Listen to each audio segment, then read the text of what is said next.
কৰিলো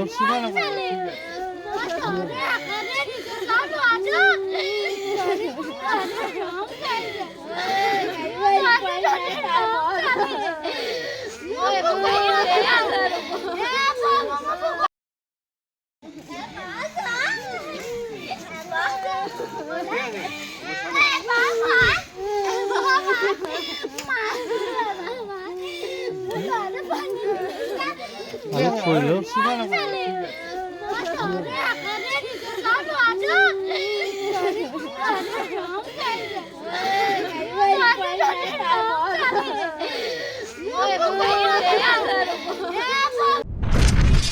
আমি এই মুহূৰ্তত দিবলৈ লৈছোঁ এটা বিগ ব্ৰেকিং নিউজ।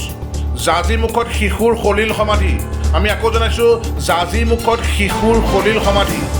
মাতৃৰ হিয়া ভগা কান্দোনত শোকাকুল হৈ পৰিছে সমগ্ৰ অঞ্চল। এই দুৰ্ভাগ্যজনক ঘটনাটো ঘটে টিয়কৰ 1 নং কাৱৈমাৰী গাঁৱত। এটি এবছৰীয়া শিশুৰ শুকুৰবাৰে সলিল সমাধি ঘটিছিল মানত। উল্লেখযোগ্য যে শুকুৰবাৰে এই অঞ্চলৰ বান সাহায্য বিতৰণ কৰিবলৈ আৰু বাতৰি সংগ্ৰহ কৰিবলৈ যোৱা যোৰহাটৰ এজন সাংবাদিক প্ৰদীপ বৰাই প্ৰত্যক্ষ কৰিছিল। এগৰাকী মহিলাই কোলাত এটা কেঁচুৱা লৈ কান্দি কান্দি দৌৰি আহিছিল। পৰৱৰ্তী সময়ত আৰু কেইজনমান সাংবাদিক লগ হৈ এখন গাড়ীত শিশুটো হস্পিটেললৈ প্ৰেৰণ কৰিছিল, যদিও ইতিমধ্যে শিশুটিৰ কৰুণ মৃত্যু ঘটিছে। দুদিনমানৰ আগতে একমাত্ৰ কন্যা সন্তানক হেৰুৱাই শোকত ভাগি পৰিছিল এগৰাকী মাতৃ। ঘটনাৰ 24 ঘণ্টা পাৰ নহওঁতে আজি শিশুটিৰ পিতৃ মাতৃক মুখ্যমন্ত্ৰী ডক্টৰ হিমন্ত বিশ্ব শৰ্মাৰ নিৰ্দেশ মৰ্মে 4 লাখ টকাৰ চেক প্ৰদান কৰে বিধায়ক ৰূপজ্যোতি কুৰ্মীয়ে। পৰিয়ালটোৰ 24 ঘণ্টাৰ ভিতৰত মুখ্যমন্ত্ৰীৰ আৰ্থিক অনুদানৰ কাৰ্যক সকলোৱে প্ৰশংসা কৰিছে। উল্লেখযোগ্য যে মাথাউৰিৰ কাষতে থকা ভীম বনিয়া আৰু দীপশিখা বনিয়াৰ ঘৰৰ চোতাললৈকে আছে পানী। মাথাউৰিৰ পৰাই পানীত শিশুটি সৰি পৰিছিল আৰু সেই শিশুটিৰ মৃত্যু ঘটিছিল। পৰিয়ালক মুখ্যমন্ত্ৰীৰ নিৰ্দেশ মৰ্মে 24 ঘণ্টাৰ ভিতৰত 4 লাখ টকাৰ চেক প্ৰদান বিধায়ক ৰূপজ্যোতি কুৰ্মীৰ। গাঁও পঞ্চায়তৰ 1 নং কাৱৈমাৰী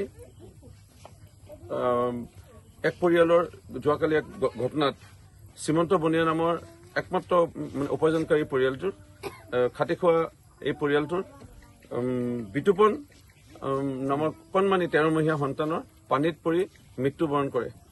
মাননীয় মুখ্যমন্ত্ৰী ডক্টৰ হিমন্ত বিশ্ব শৰ্মাক জনোৱাত তৎক্ষণাৎভাৱে আমাৰ চৰকাৰৰ পৰা মুখ্যমন্ত্ৰী ডাঙৰীয়া এটা সিদ্ধান্ত মৰ্মে 27 ঘণ্টাৰ ভিতৰতে পৰিয়ালটোক আমি এক্সগ্ৰেছিয়া 4 লাখ টকা প্ৰদান কৰিব লাগে। সেই 4 লাখ টকা চেক আমালৈ ইতিমধ্যে পঠিয়ালে আৰু আমি পৰিয়ালটোৰ অলপ আগতে আমি অৰ্পণ কৰিলোঁ। এই মুহূৰ্তত দুখ লাগিছে, আমি পৰিয়ালটোৰ লগত সমভাগী আমি আমাৰ সমবেদনা জ্ঞাপন কৰিছোঁ। কিন্তু এটাই ভাল লাগিছে যে তৎক্ষণাতে মুখ্যমন্ত্ৰী ডাঙৰীয়াই কথা ৰাখি পেলাই তেওঁ এই পৰিয়ালটোলৈ যি 4 লাখ টকা আগবঢ়ালে। অত্যন্ত এই কণমানি 13মহীয়া মাইনা বিতুপনৰ স্মৃতিত পৰিয়ালটোৱে কিবা এটা নিৰ্মাণ কৰিব পাৰিব, কিবা এটা গঢ় দিব পাৰিব। মুখ্যমন্ত্ৰী ডাঙৰীয়াক অশেষ কৃতজ্ঞতা ধন্যবাদ জ্ঞাপন কৰিছোঁ।